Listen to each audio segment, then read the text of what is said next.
entender o conceito disso aqui, tem duas características essenciais. Eu sei que vocês vão anotar, que eu gostaria que se lembrassem para a prova, são as duas características de que toda ligação peptídica ela é rígida, ou seja, ela deve necessariamente acontecer entre o grupamento amino e um ácido carboxílico.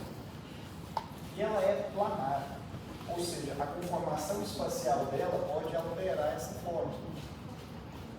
Para se encaixar, por exemplo, na estrutura, naquela posição, naquele bloco daquela proteína. Toda ligação peptídica é planar. O que significa isso? Que a conformação espacial dela pode se alterar, ela pode girar, ela pode se entortar. Depende da conformação da proteína. E ela é sempre rígida. Quer dizer o quê? Que sempre será entre o grupamento amino, o ácido carboxílico. Vocês observaram aquele livro. Quando ele se liga, libera uma molécula de água. Se vocês lembrarem dessas duas características, o entendimento de todas as formas de proteína fica fácil. Ok? E essas ligações, elas vibram entre si por um termo chamado de ressonância, que a gente vai verificar daqui a pouco. Tá bom? Se alguém perguntar, beleza, fala para mim qual é o ângulo de conformação de uma proteína, seja na forma primária, secundária, terciária ou quaternária. Depende do número de ligações peptídicas que essa estrutura, essa proteína, essa molécula é capaz de realizar. Agora, a informação crucial para entender a proteína, seja na forma primária ou quaternária, é que quanto mais é novelado, digamos assim, quanto mais enroladinho for essa estrutura, quanto mais compacta ela for, mais complexa essa proteína é. E no nosso organismo, mais função ela tem. Daí vem aquela informação que a gente vem falando desde o início da nossa disciplina. Proteínas funcionais, elas se apresentam basicamente na forma terciária e quaternária. Mas para chegar lá, a gente entende a conformação inicial, que é a chamada forma primária, ou forma primária, que é sempre rígida e planar. Grupamento amino, ácido carboxílico, libera a molécula de água, e ela se encaixa devido à necessidade estrutural que ela se encontra. Ficou claro essa primeira parte? Alguém quer falar alguma coisa? Vocês ficam calados, porque a gente pode continuar. Pode se sentar, meu doutor? Aqui é basicamente o que a gente acabou de falar. Ela vai se conformar de acordo com a necessidade, para aí sim a gente entender essas proteínas nas 4 formas possíveis. Começando da mais simples, chamada de forma primária. Eu tentei resumir para vocês aquela segunda página do capítulo, 3 páginas simplesmente desse slide. Para a gente trazer da seguinte forma: forma primária, meus prezados, nada mais é do que uma sequência desses aminoácidos ligados à ligação peptídica. Só isso. A forma secundária é essa mesma sequência, mas existe aí sim um critério para você estabelecer quantos aminoácidos de sequência eu preciso para que eu altere essa forma. E essa alteração de forma, ela se dá basicamente de 2 formas, chamadas de alfa-hélice e beta-abreviada. Ou hélice alfa, folha beta, que é a mesma coisa. A forma terciária tem uma característica de que sempre ela vai dar uma conformação 3D, muito mais bem elaborada do que as outras duas. E a forma quaternária nada mais é do que a estrutura mais bem elaborada que existe na natureza. Eu não sei como é que vai ser as aulas de biologia, de histologia de vocês, mas o professor deve ter comentado que se eu pegar uma única célula nossa, das 330 trilhões que nós temos, e eu esticar o DNA, a altura é por volta de 1 metro. Então vocês imaginam quão novelada essa estrutura é, para que eu tenha dentro de cada uma de nossas células uma estrutura proteica também elaborada nesse sentido. Então toda proteína ativa, como o DNA, a estrutura base dela é na forma quaternária. Ok? Então basicamente é um resumo que a gente vai discorrer a partir de agora na nossa aula. Mas como é que eu gostaria que isso estivesse fixo na mente de cada um de vocês? Qual forma estrutural eu gostaria que tivesse? Mais ou menos assim. Essa é a ideia, vocês vão se lembrar, que tem uma figura que é exatamente assim. Que os tijolinhos que nós estudamos lá nos aminoácidos, aquelas 20 sequências estruturais, quando eles estavam organizados um do lado do outro, a gente tem a proteína chamada forma primária. Ligação peptídica, liberação da molécula de água, planar, que a gente acabou de falar. Quando essa estrutura ela consegue ser elaborada em uma sequência que a gente vai chamar de alfa-hélice ou beta-heliado, a gente chama essa característica proteinar de estrutura secundária. Quando eu começo a novelar esse negócio, enrolando elas, no sentido literal, se vocês observarem aqui, eu novelando a conformação 3D, eu chamo isso de estrutura ou proteína terciária. E quando eu elaboro essa proteína e ela tem uma função biológica, aí a gente chama ela de estrutura. Ficou claro? Quanto mais compacta ela é, mais funcional. Isso. Quanto maior essa estrutura, mais bem elaborada, cara, mais funcional ela é. E tem várias analogias que a gente pode fazer, mas a hemoglobina, vocês vão estudar tanto nos dias, tipicamente estrutura quaternária. O que acontece, meu caro, quando eu aqueço uma proteína, por exemplo? Eu começo a desnovelar ela, abrir ela. Então, o aquecimento, que é o fator da temperatura, eu trago ela daqui, por exemplo, para cá. E se for muito alta essa temperatura, para cá. Ela deixa de ter função biológica. O pH da substância também altera. Se eu colocar uma proteína que é neutra, um pH muito ácido, eu quebro essas ligações de sulfeto, que eu vou falar aqui um monte de hidrogênio, transformando ela também nessas estruturas sem função biológica. Então, a única que tem função biológica é a quaternária. Não. As que têm as principais funções biológicas. Nós temos também proteínas ativas em função terciária. Terciária também. Isso, mas as principais, as mais bem elaboradas, estão todas. Necessariamente, toda proteína, quando ela é colocada em um aquecimento ou mudança de pH, ela necessariamente vai perder a sua função. Nós temos bactérias, por exemplo, o material genético dela é tão resistente que ela sobrevive muito tempo. Então, falando de nível humano, humanos acima de 40 graus, basicamente todas as nossas proteínas estão basicamente. Aí depende de característica, por exemplo, proteína de são um pouco diferente. Mas no geral, a ideia geral, é isso que eu queria que vocês tivessem. Entendeu isso daqui? Quando vocês começarem a falar de medicamentos, de biofármacos. Até então a febre é uma resposta imunológica nossa, né? Justamente. Baseada É um mecanismo de defesa. Então a febre é boa, mas até que ponto uma mãe, por exemplo, vai deixar o filho com febre sabendo que tem todos aqueles problemas hospitais? Mas a ideia que a gente quer que você, quando chegar lá na frente para a interpretação dos medicamentos, é entender isso tudo. Ficou claro? Sim. Bom, 100%? Só que nem tudo é flores na vida, tem alguns pesquisadores que ainda vão complicar a nossa vida. E eles começam explicando para a gente. Primeiro, Linus Pauling, que vocês já estudaram o diagrama de Linus Pauling.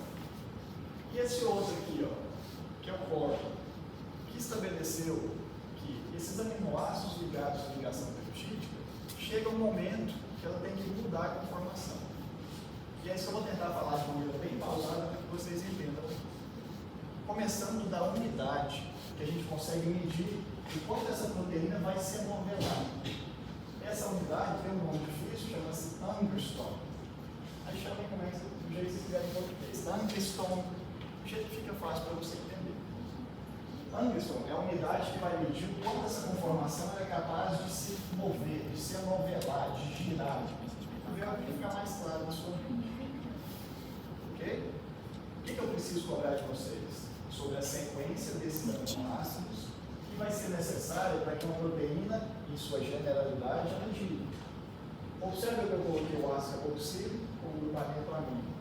Esse N mais 4 significa que a cada sequência de 4 aminoácidos, a proteína, para ter função biológica, ela muda a conformação. Vou tentar fazer de uma analogia mais boba aqui para vocês entenderem. Imagine que esse apagador seja formado por 4 aminoácidos. Tá? Dessa maneira aqui no horizontal. Quando eu mudo essa conformação, por exemplo assim, nesse ponto de modelamento, de cortar atrás, digamos assim, eu tenho outra sequência de quadros. Aí eu tenho outra forma aqui, eu tenho uma sequência de quadros. E outra aqui, e outra aqui, e outra assim sucessivamente. É uma constante que estabelece para a gente quanto é necessário para que eu tenha uma forma secundária da proteína, chamada de alfa-hélice, ou hélice alfa. Se alguém aqui costurar, no antigo, avó, você já deve ter visto que existem os pontos de costura. É só você imaginar. 1, 2, 3, 4 pontos, vira o plano. 1, 2, 3, 4 pontos, volta o plano. E assim sucessivamente. Lembrando que isso sempre é papo em papo, mas não é sequência. É uma constante base. A base é essa. Aí existem proteínas que não. Você tem uma característica bem maior, outras que é bem menor. Mas o geralzão é essa sequência. N mais 4. E aí é isso que confere o formato de enovelamento. Isso. É esse. A cada sequência de quadro ela vai se dobrando e no final tem esse formato enovelado. Aí essa sequência que é a forma primária que a gente chama, quando eu começo a enovelar ela em dois formatos, chamado de alfa, hélice e molecular, eu já não chamo ela de proteína primária mais, eu chamo de proteína secundária. Então eu comecei a elaborar, digamos assim, a minha estrutura. Analogia de períodos, primeiro período, segundo período. Aqui, como é muito mais bem elaborado, imagina vocês o oitavo período e o 12º período. O conhecimento de vocês vai acumulando, vai melhorando, vocês vão pensando sistematicamente, digamos assim, para que chegue no final formado. Então, esse N mais 4 ou N mais 8 que vai dar a estrutura da proteína ou é a característica dela? a característica estrutural inicial de enovelamento. Esse enovelamento tem um nome, chama-se alfa-hélice. Alfa-hélice porque a conformação é helicoidal, inicialmente. Tem beta-previada, vou mostrar daqui a pouco também. Mas o início do entendimento, isso ele tem que decorar, isso eu coloquei para mostrar para vocês. Todo mundo consegue ver que, não, não é porque está pequeno, mas um arquivo que a gente mandou para vocês, vocês devem ver que aqui nada mais é do que a sequência de aminoácidos. Então, quando eu tenho essa sequência, 1, 2, 3, 4, virei. 1, 2, 3, 4, virei de novo. E assim eu vou virando e vou formando então essa estrutura. Ok? E aí tem essas regrinhas na conformação L e conformação B. Que analogia que a gente faz para tentar ajudar vocês a lembrarem? Conformação L é sempre a mão esquerda. Conformação B, sempre a mão direita. Para ajudar. Left, right. Mas do jeito que vocês quiserem aprender isso. Agora aqui o que eu preciso que vocês entendam é o que é essa hélice alfa ou alfa-hélice? É essa sequência específica de aminoácidos que você vai mudando essa conformação. E essa parte, claro. Queria que você falasse de novo palavras para mim. Angstrom.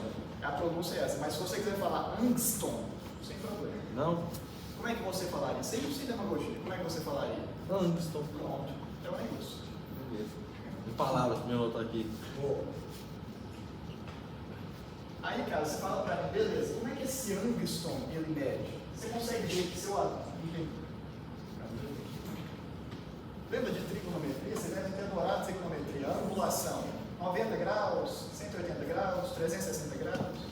Essa angulação eu consigo medir para caracterizar aquela porção específica da proteína. Por exemplo, daqui uns dias vocês vão começar a estudar insulina sintética. Para fazer insulina sintética, alguns pesquisadores literalmente cortaram estruturas proteicas, introduzem no DNA de bactérias e a bactéria produz para você insulina. Aí você tem que medir aonde corretamente você deve cortar, para que essa sequência seja produzida exatamente como você quer. E a primeira característica que a gente analisa é justamente essa conformação, chamada de alfa-hélice ou hélice-alfa, depende do que você estiver estudando. É o que eu estou falando para vocês aqui em Angstrom. Ou... Eu não quero que você fale o que, em palavras, definir. O que é? Cara, é a unidade. Não, pois é, para anotar aqui, porque eu não consigo captar o suficiente para poder anotar. É a unidade que vai medir a angulação, a conformação espacial. Unidade. A de beta preguiada é maior? É maior, a gente vai ver daqui a pouquinho. E ela é mais bem elaborada. Beta preguiada, né? Sim. Ela é de levógena? Porque necessariamente você precisa de uma quantidade de aminoácidos maior. Unidade que fazer vai aquela medir. estrutura planar. A gente vai falar daqui a pouquinho. Unidade que vai medir a angulação. Isso. Entendeu de verdade? Sim. Beleza. E olha aqui, cara, para finalizar, Celso, você está vendo que essas estruturas, ela vai se enovelando. Olha aqui, ó, como se eu fizesse assim. Entende isso? Que é uma formação que a gente faz assim, mas é como se ela fosse enovelando. Para formar uma estrutura ativa. Aí você fala, beleza, mas todas são bonitinhas, assim, digamos assim, muito bem anoveladas, lineares. Nós temos estruturas um pouco mais difíceis de entender. Quanto mais difícil ela tem, ou seja, essas ligações desses aminoácidos N mais 4, liberando a molécula de água na ligação peptídica, mais a proteína essa história de funcionar. Observe rapidamente esse vídeo assim. Olha lá, começou a novelar, tá vendo? Então vamos enrolando, até formar uma estrutura previamente ativa, que foi o que o Volta te perguntou. É só na forma quaternária? Não. Se eu enovelei isso até um ponto que, por exemplo, tem uma atividade biológica, não todas, não é uma molécula tão grande, mas uma molécula desse tamanho, digamos assim, se ela começa a ter atividade biológica, ela deixa de ser secundária e se torna terciária. Tanto que a característica de uma molécula terciária, uma proteína, é a atividade em 3D, a conformação 3D. Vou voltar essa primeira parte. Só de decorar aqui, quanto mais compacta ela é, mais funcional, né? Mais antiga ela é. É o suficiente. Só lembrar do DNA. O professor deve ter falado para vocês, é 1 metro. Se você esticar o DNA, é 1 metro. Agora pensa, 1 metro dentro de cada uma das nossas células. É muito novelado esse negócio de comportamento. E a segunda forma é a chamada beta preguiada.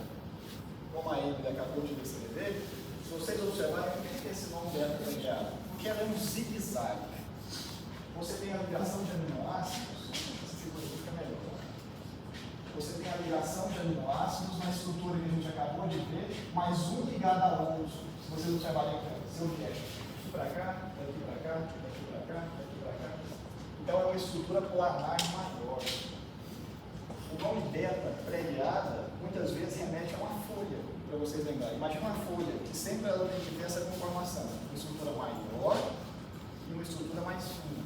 Para que essa estrutura proteica ela vai se enovelando aqui, ó, vai fazendo um zigue-zague entre um ponto e o outro. De maneira bem analógica à bobinha, se cada um desse as mãos aqui, seria basicamente a formação estrutural de uma beta preguiada. Simples assim. Existem estruturas conhecidas, que essas aqui a gente vê muito na hemoglobina. Você deve ter estudado a hemoglobina, tá? Que tem 2 conformações alfa e 2 beta.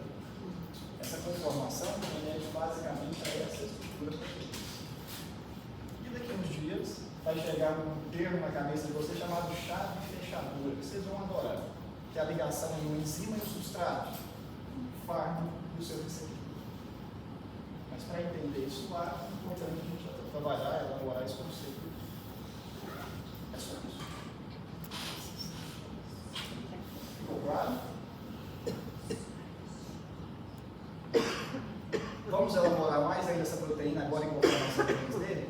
Aí sim, a gente já chega um negócio muito mais compacto, muito mais difícil de entender. Só que quando a gente estabelece os tipos de ligação, basicamente, entre essas estruturas todas, aí eu falo, opa, fica mais tranquilo. O enxofre é o átomo que vai muitas vezes fazer com que essa conformação beta preguiada ou alfa-hélice, ela se torne ativa. É a sua pergunta. E enxofre faz qual tipo de ligação? Vou até escrever para vocês aqui, mas enfim, alguém se lembra?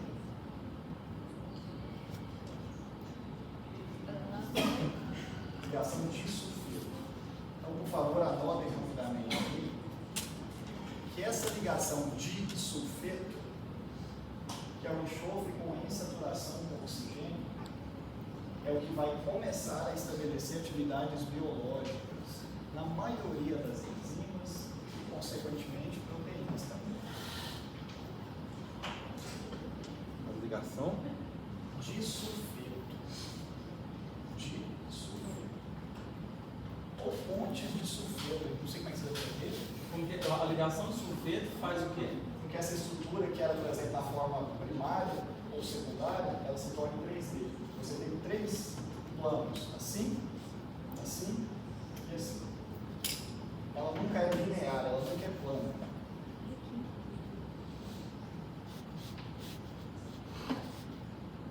Deixa eu anotar depois eu falo. Se eu comecei a ter estrutura 3D, de pontes de sulfeto, onde tem ligação glicosídica, ligação peptídica, ligação covalente, ligações de ponte de hidrogênio, começou a ficar muito bem elaborada. Agora eu tenho os chamados domínios, que são aquelas porções estruturais que eu consigo observar o início da atividade biológica. E os domínios são essas estruturas aqui.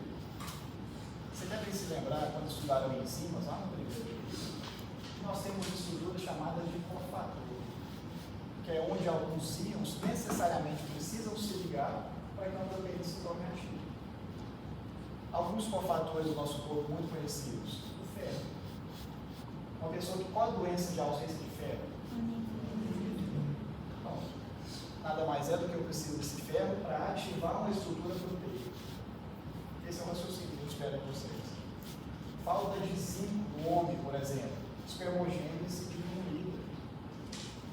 Magnésio, cálcio, fósforo, alumínio. Tem um monte de cofatores que a gente vai mudar. E esses íons, eles somente vão se ligar a uma estrutura se você tiver um plano 3D. E a última informação, geralmente, proteínas na forma terciária têm que ter aproximadamente 300 aminoácidos unidos.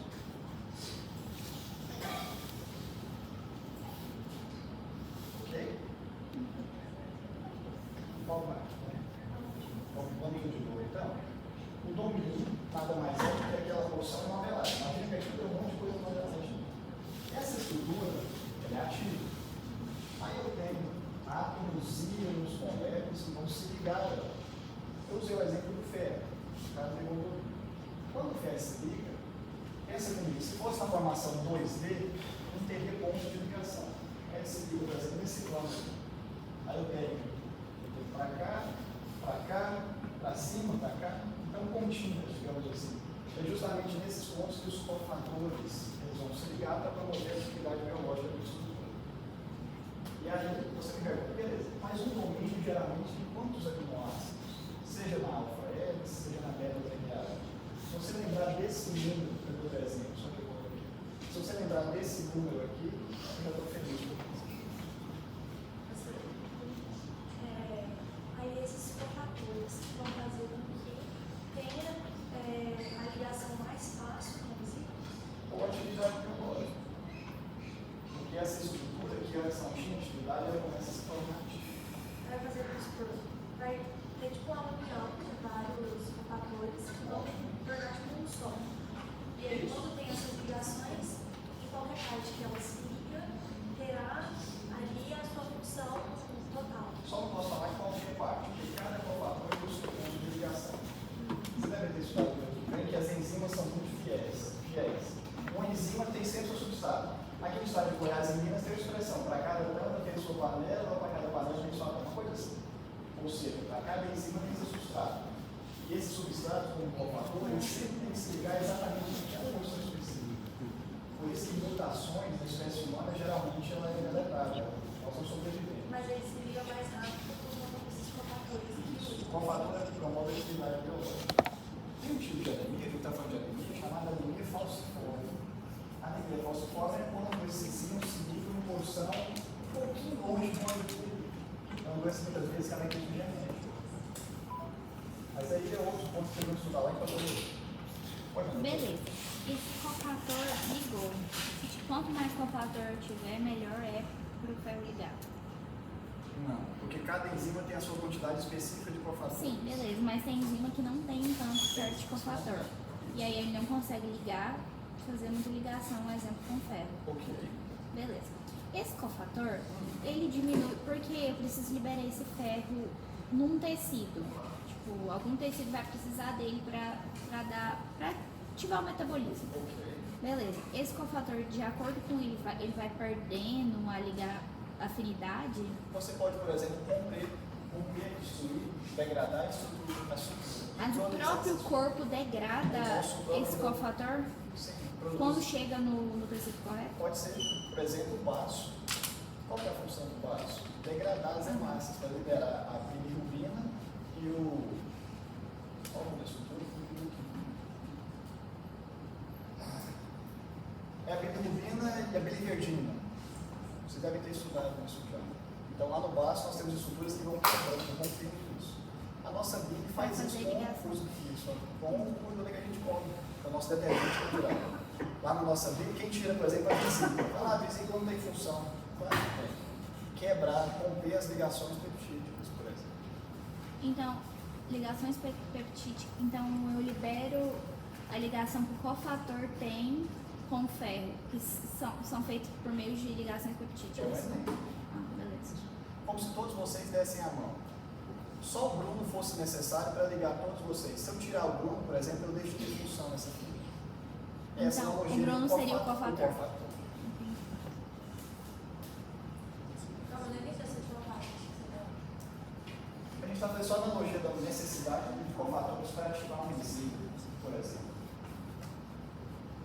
Essa parte você deve saber. Você quer comentar sobre ela? A gente pode falar. Você pode repetir? Claro, podemos. Qual que é a roupa que você mais gosta? Uma cor. Uma blusa de uma cor. Nossa. Então, para você ter atividade aqui na faculdade, você só vai entrar se tiver de blusa do Lattes. A blusa do Lattes seria o seu cofator, que vai promover a sua atividade biológica nesse sentido que a gente usou. Que vai ativar o processo biológico. Tá bom? Aí, para finalizar. Esse? Ele fala que tem 5 a 300 quesitos, né, para me informar um domínio, Perfeito. aproximadamente. Mas Vou chegar mais perto para te ouvir melhor, pode um falar. pouco mais embaixo, fala que tem 200 quesitos e para multidomínios. Mas eu preciso ter quantos domínios?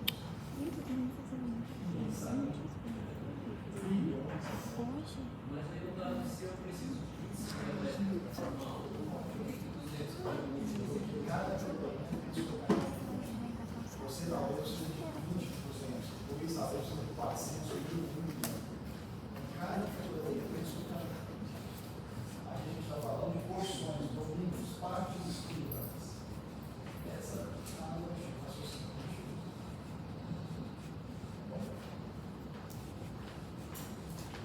Ok? Então essa é a base. Agora a gente vai falar, e partimos finalmente, digamos assim, sobre a relação sobre a relação entre as estruturas biológicas e essa atividade biológica, seja na conformação hélice, na conformação beta, em forma 3D ou na forma estrutural básica. Felipe, para te responder, meu cara, só de olhar aqui, teria como eu saber, por exemplo, qual proteína eu estou falando? Possível. Mas tem como eu falar só de olhar aqui qual tipo de domínio eu tenho? Ou seja, essas estruturas, na sua opinião, estão na forma primária, secundária, terciária ou quaternária? Qual delas? Pode escolher. Enfim. Ah, mas querendo ou não, o beta aqui acaba montando, ele fica sem graça. Enfim. Claramente são estruturas de forma secundária. Vou seguir, daqui a pouco eu volto. Olha esse próximo aqui, meu Deus. Se eu perguntasse para você dessas aqui, qual tipo de conformação espacial eu tenho, você conseguiria me dizer? Eu sei que eu estou falando aqui de atividade de hidrofobia, mas só olhando para aquela parte lá, aquela gaiola de água, eu não tenho hélice, eu não tenho pedra preguiada, muito menos a estrutura em 3D. Então, basicamente, aquilo ali, se a gente for só definir pela estrutura, base de forma primária. Mais ou menos o raciocínio é esse. Tem como falar dessas aqui, olhando a estrutura da proteína de membrana? Essa também tem. Olha o quanto elaborada cada uma daquelas estruturas são. Quanto enovelada elas são. Quanta atividade biológica tem aqui em cada uma delas. Forma quaternária, quase.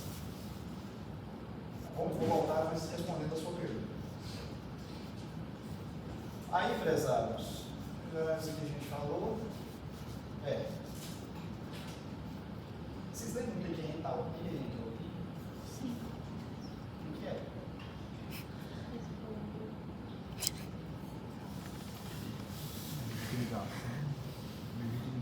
quantidade de energia necessária para promover uma atividade biológica de ligação. Nós temos uma molécula presente em todas as nossas células, que é água. E nós temos estruturas que não querem estar em contato com essa água a todo momento. Por isso que a gente sabe que quanto mais apolar essa molécula for, mais energia eu preciso para formar essa estrutura. Ou seja, quanto maior essa proteína for, mais gasto energético é necessário para que ela seja produzida, sintetizada, utilizada e até destruída.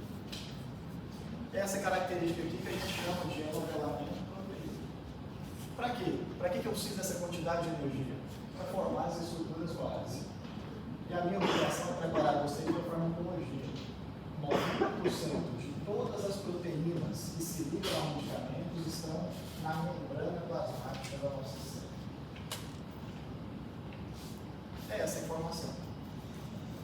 Agora pense que só a partir de 20 existem números, existe um número de proteína que nem a ciência consegue mensurar. Já foi catalogado milhões de proteínas diferentes. E ainda existe bilhões a serem catalogadas. Aí, para quem é religioso ou não, no próximo ponto eu já vou falar, eu sou obrigado a comentar, mas enfim, vamos tentar deixar a religiosidade de lado. Se você tentar fazer esse cálculo, que é o chamado paradoxo de Levi-Table, o cálculo é assombroso, porque se nós quiséssemos artificialmente fazer uma única proteína, levaria muito mais do que o tempo necessário para que o universo fosse formado. Por isso é um paradoxo. E a ideia desse paradoxo está descrito basicamente nessa frase aqui. Alguém poderia ler para a gente, só para simplificar, para tomar uma visão? E aí, João? Senhor? Eita. Vai lá, Davi. O tempo necessário para uma proteína sem aminoácidos enovelar-se testando todas as possibilidades conformacionais possíveis, ou seja, Anatomicamente. anatomicamente seria maior do que a De todas aquelas conformações que eu falei para vocês, alfa S, se eu tentasse só 3 dessas possibilidades, a partir de 100 aminoácidos, mais uma vez, levaria mais de 1 bilhão de anos para você fazer uma única proteína. Mas o nosso corpo consegue fazer isso em menos de um segundo.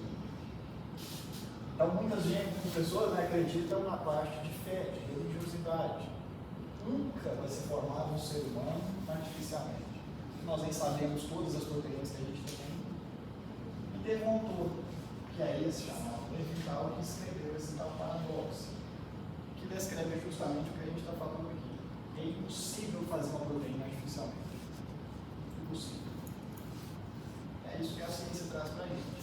Mas nós temos estruturas conhecidas, que a partir delas nós iniciamos o processo proteico, chamado de chaperonas. Essa aqui eu acho que a gente vai dar um Aquele outro slide que você falou que tem algo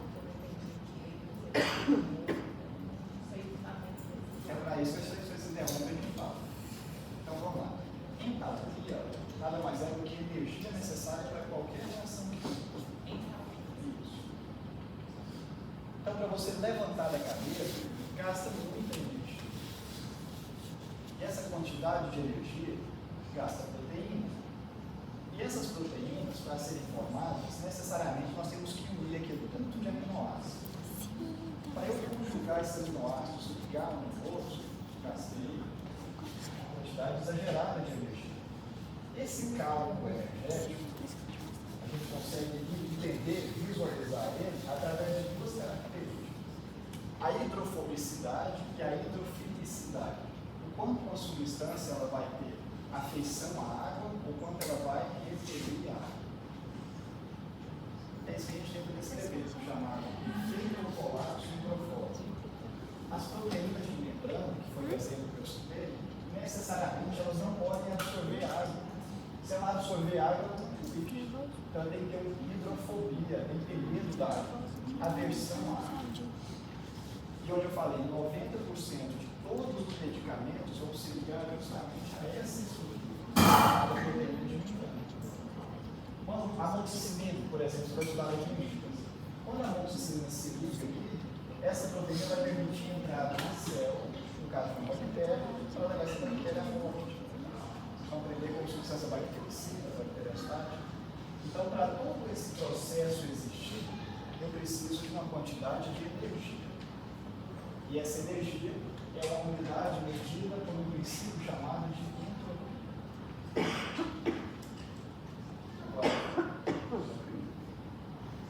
Ótimo. Paradoxo, enfim. Chaperonas, ou chaperonas, o que vocês quiserem chamar, seriam aqueles nós, onde um ponto e outro da proteína vai se unir. Se você fizer a analogia de uma camisa, de uma roupa, por exemplo, é cada nozinho desse. A partir dele, eu formo uma estrutura proteica. Só isso. Então, essas chaperonas são os pontos necessários para que você, então, inicie um processo, inicie uma atividade biológica, inicie a conformação de uma proteína. Seriam os pontos de anovelamento. Ok? É só isso. Aí tem a descrição toda aqui, ó, mas enfim, não tem segredo. Os chaperonas e os cofatores não tem nada a ver. As chaperonas, dentro dela tem várias estruturas proteicas com cofatores. Dentro de cada nozinho deles. Vamos pensar no neurônio? Para formar a estrutura neuronal, você precisa de muita proteína. Então, cada ponto desse neurônio aqui tem um monte de nozinhos novelados, tem um monte de chaperonas, é a pronúncia correta. Aí talvez você faça a mesma pergunta que a Giovana fez aquele dia. Para que eu vou estudar isso na minha vida? Tem duas doenças que eu devia trazer para vocês, que eram não estão ligadas justamente a esse anovelamento proteico. Mal de Parkinson, ou parkinsonismo, como vocês quiserem chamar, e uma outra doença chamada Alzheimer. Então está ligado justamente nessa disfunção desses nozinhos das proteínas. É isso. Eu vou voltar, a gente estava falando aqui atrás um minuto. O negócio está subindo.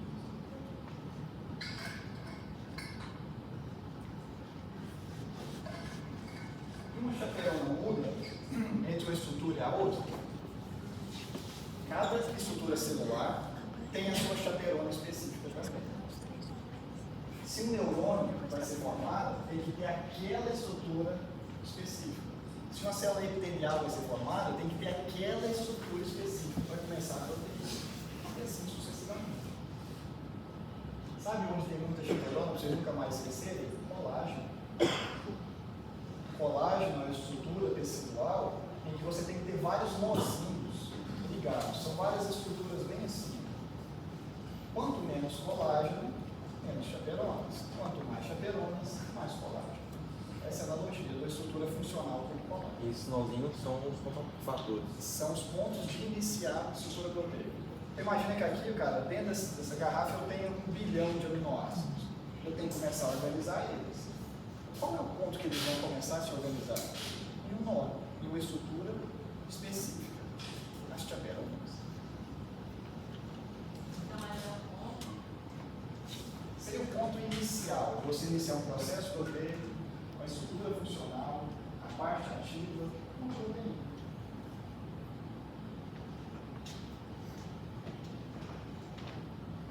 Na graduação de vocês, a chaperona é seu primeiro vídeo de aula. Qual a primeira mensalidade? Acho que é melhor. E mais uma vez, existem doenças relacionadas justamente a essas estruturas. Eu trouxe duas. Existem muitas aqui que a gente fala. Tá bom? Ok. Só que essas proteínas não estão quietinhas uma na outra. Elas movimentam, gastam muita energia, movimentam muito. E agora, para finalizar essa nossa parte do conteúdo, eu vou falar para vocês sobre alguns desses movimentos. Em Anguston, que parece assustadora a quantidade que a proteína movimenta na outra. Em um segundo é formada a proteína. Vocês já pararam para pensar como é que então uma estrutura desse tamanho, como essa aqui é a hemoglobina, que é uma hemoglobina ligada a seu cofator, é formada? Se não dá para mensurar o quanto isso é novela rápido, um monte de chaperona liga uma na outra, faz uma estrutura que era desse tamanhozinho e fica desse tamanho. Mas é esse o raciocínio. Que nós temos um tempo específico para essas ligações. E as variáveis estão aqui, entre 10 a menos 15 até 10 a menos 11 milissegundos. É um tempo, não dá para mensurar isso. É muito rápido, assustadoramente rápido. Tanto que se você for na academia, malhar, machucar seu músculo, aí você come um monte de proteína. Já parou para pensar o quanto whey vocês tomam? Vai demorar para quebrar cada molécula daquela, para que cada molécula daquela entre lá no seu músculo. É muito rápido, é assustadoramente rápido. Essa é a ideia da dinâmica de proteínas. Para formar uma estrutura desse tamanho aqui. Só isso. E a última dessas estruturas, alguém quer falar alguma coisa? A última dessas estruturas é a chamada proteína quaternária, ou estrutura quaternária. Essa aqui, meus prezados, não tem forma definida não. Pode ser qualquer coisa. Pode ser desde desse tamanho aqui até o tamanho dessa sala, por exemplo. Aí vocês falam, beleza, mostra para mim então uma conformação. Olha o tamanho disso aqui. Então o ribossomo, não sei se você vai estudar o ribossomo como organelo, o próprio DNA, o RNA, são todos exemplos de estruturas complexas, estruturas proteicas muito bem elaboradas. Mas tudo isso partiu de onde? Do que a gente estava falando há 30 minutos atrás. Tudo isso partiu da... É isso. Como eu falei, aqui a gente já chega na parte final. Para eu chegar na estrutura quaternária, ativa, 3D, funcional, milhões de aminoácidos ligados, eu preciso partir lá no início. Eu tenho uma chaperona lá no início, que se liga a outra, que vai formando, vai novelando, vai enrolando até formar a estrutura quaternária. Simples assim. Alguém quer falar alguma coisa? Ronald, como é que estamos aí, cara? Estamos seguindo. Esse pedaço do slide, você poderia repetir novamente? Todos eles que você quiser. Qual deles? Aqui? Passa mais para trás. Isso. O que é uma holohemoglobina? Hemoglobina com seu substrato. Não tem segredo aqui, mas dentro de cada uma dessas estruturas, cada uma dessas bolinhas aqui, ó, tem um monte de moléculas de ferro. Se eu abrir uma outra bolinha dessa daqui, ó, ela vai dar um tamanho desse aqui. Aí eu vou abrir essa bolinha também, ó. Vou transformar ela em forma quaternária, cada pontinho desse aqui é uma forma primária. Eu estiquei ela. Você tem na sua mente que se eu esticar é forma primária. Comecei a novelar secundária. Comecei a enrolar isso, terciária. Até ela ser muito bem elaborada e funcional, colocar o ferro de dentro para fazer um pedacinho de uma estrutura maior, que tem função biológica. No caso aqui, por exemplo, o hemoglobina. Seria uma ligação ao nível. Isso. Cada hemácia nossa tem milhões de hemoglobina. Você entende quanto o negócio é grande, a estrutura é grande, mas microscopicamente é irrisório. Tem alguma coisa que a gente faça que ajuda nesse processo de formação das proteínas ou é só fazer isso biológica? Manter o meu sozinho, nos alimentar, enfim, fazer essa atividade diária. Vai acontecer de qualquer forma. Isso. E em dado momento essa célula vai morrer. Vai entrar em apoptose, você sabe muito bem o que é. Tanto que, o ser humano vai viver eternamente. Vou congelar o corpo de fulano para daqui a 200 anos ter uma ciência para saber que não tem como. Mas depois eu paro de atividade física, as coisas não interferem em nada. Interfere em tudo. Interfere em tudo. Atividade física, o ambiente que você vive, radiação ultravioleta. Por exemplo, o câncer nada mais é do que a alteração de qualquer estrutura proteica, especialmente. Então, nossos hábitos que nos mantêm vivos, nós temos um prazo de validade. Os 6 anos que vocês vão passar aqui, querendo ou não, vai matar vocês 6 anos. Senão você vida vai ser muito. Todo estudo de quaternária necessariamente tem que ser hidrofóbico? Não. Nós temos proteínas lipofílicas, hidrofílicas. Dentre a, por exemplo, eu estudo bastante lipofílica. Na presença de água. Ótimo. Só tem que falar para mim quais características eu tenho nessa água. Você sabe que a sua água é de hoje.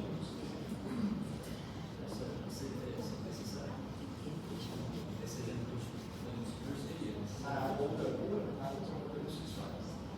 Agora você tem íons monossários que a gente chama de íons, você fez nada para vocês.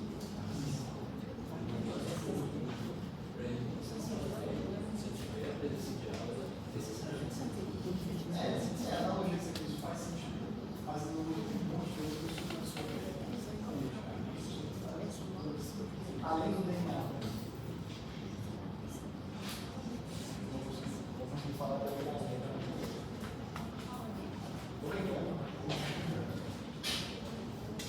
Ok? Aqui a gente já falou. Aí, para finalizar, eu trouxe para vocês exemplos de proteínas. E sim, meus pesados, vocês na medicina têm que saber o nome de muita proteína. Baseado em quê? A maioria delas, medicamentos. Então, quando a gente usa nomes específicos aí para falar mecanismos de ação, efeitos colaterais e ações diversas, tudo que a gente estiver falando tem a ver com um tipo de proteína. Eu trouxe as globulares, as fibrosas, algumas fibrinas, algumas colagenosas, eu vou voltar, tá? Só para mostrar para vocês. Tem milhões de formas de proteína, muitas a gente ainda nem sabe. Então, essa conformação é sua obrigação, doutor e doutora, saber. Aqueles mecanismos de ação difíceis, porque falar, minha avó precisa de estatina, civastatina, atorvastatina, é fácil. Agora, como é que essa atorvastatina vai agir? Aqueles nomes difíceis, a enzima que ela se liga, a conformação que ela se liga, você tem que saber. Sabia do Viagra? Todo mundo sabe. Como é que ele age? Onde ele se liga? Quais os efeitos ele vai causar?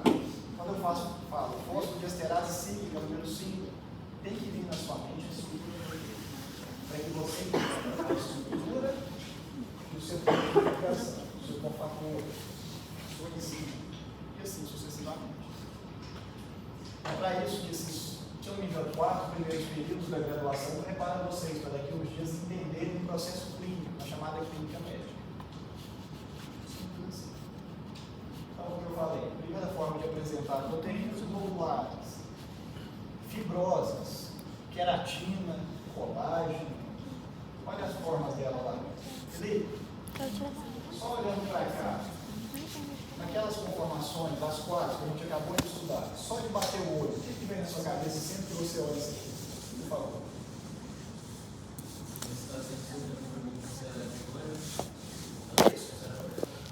Primeiro responde se ela é primária, secundária, terciária, quaternária. Essa é a primeira parte, por favor. E qual é ela? Vamos ajudar o Felipe? Secundária. Forma secundária. Especificamente quando ela tem, eu falei para vocês, essa forma aberta. Beta treguiada. Só olhar esse daqui, você consegue ver que é secundária também? A secundária eu entendo que ela é helicoidal. Alfa hélice ou beta pregado, ótimo. Só que se eu trouxer para vocês, no caso, estruturas mais bem elaboradas, não sei o que está fácil de ver, mas uma sequência enorme, cara, de aminoácidos, tipo enorme, desse tamanho, 1 milhão de aminoácidos em sequência. Na hora vem na sua cabeça que necessariamente essa proteína ativa é a forma quaternada. É isso que eu preciso cobrar de vocês, só. Aonde que eu tenho então essas estruturas? Olha o colágeno. Estou perguntando ao Felipe, mas sintam-se à vontade para a gente conversar juntos. Olha aqui, cara. Uma forma, outra forma, outra forma. Vocês conseguem falar para mim quais são? Por favor. Pessoal, essa daqui lembra o que? Essa é secundária. Essa aqui, 3D. Não dá para saber se é terciária, mas é terciária ou quaternária. Essa daqui. Não. Essa é quaternária, mas Primária ou secundária. Basicamente secundária também. Pronto, meus pesados, é isso. A primária, a ligação dela vai ser Sempre em pé. linear. Eu sempre tenho que mostrar a estrutura do que eu estou fazendo ligando. Aí, se tiver o aminoácido ligado dos ladinhos, conforme o tamanho, é secundária ou terciária? É acima de quantos aminoácidos mesmo? Que é? Terciária, 300, pode 300. Então, passou de 200, 300, Não, é uma aproximação. Existe um número. Porque nós nem Contar. pensamos. Então, vou botar lá na prova, assim, ó. Terciária. Lembra de estudar estrutura na fisiologia de vocês? Vocês já fisiologia já tiveram? Cabeça de miosina e actina. Sim, aham. Proteínas ativas. Sim. Proteínas fibrosas. Sim, é quaternária? Quaternária. Sempre quaternária. É por causa que ela é 3D? Por causa das estruturas base delas. Só isso.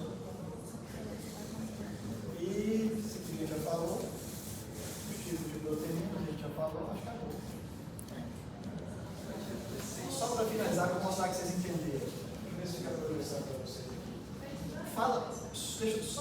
segundo, por favor, aqui, Janete, só para finalizar o assunto da minha colega aqui. O medicamento que eu posso trazer para vocês de uma forma proteica aqui, eu queria mostrar a ligação isostética dele. Gasolina.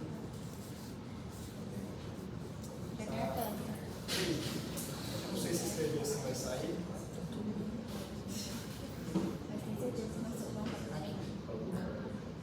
Simples assim. Olha aqui.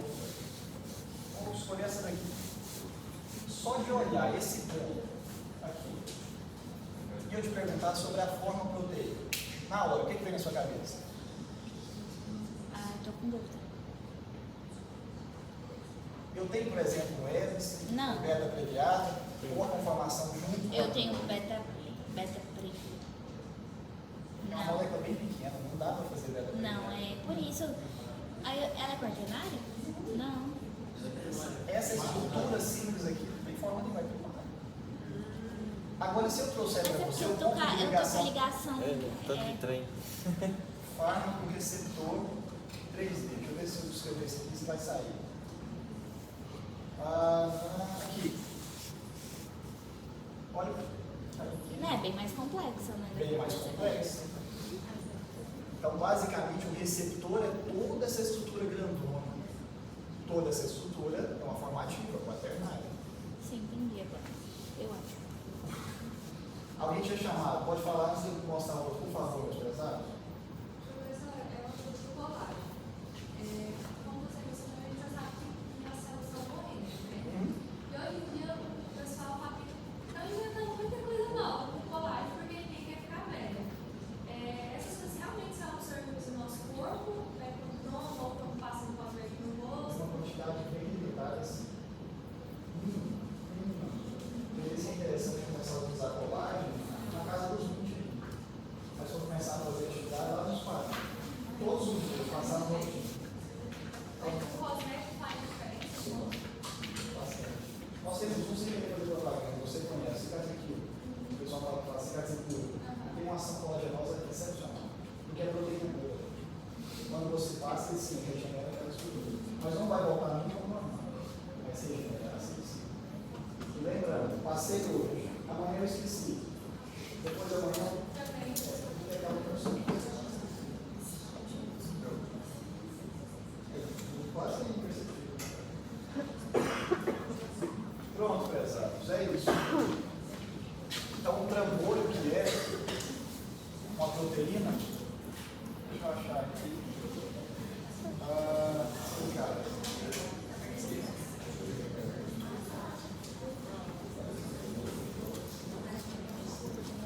Para finalizar, sem você ficar bravo, bateu o olho Quaternária. ou Terciária.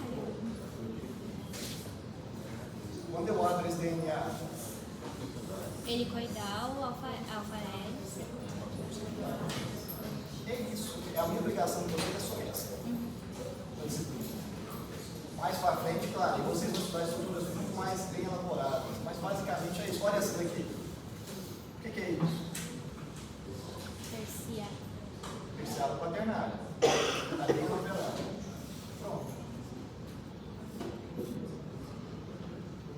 Tinha aqui alguns exemplos e nós finalizamos, então, meus prezados. Teoricamente, o conteúdo que vai se cobrar de vocês na avaliação.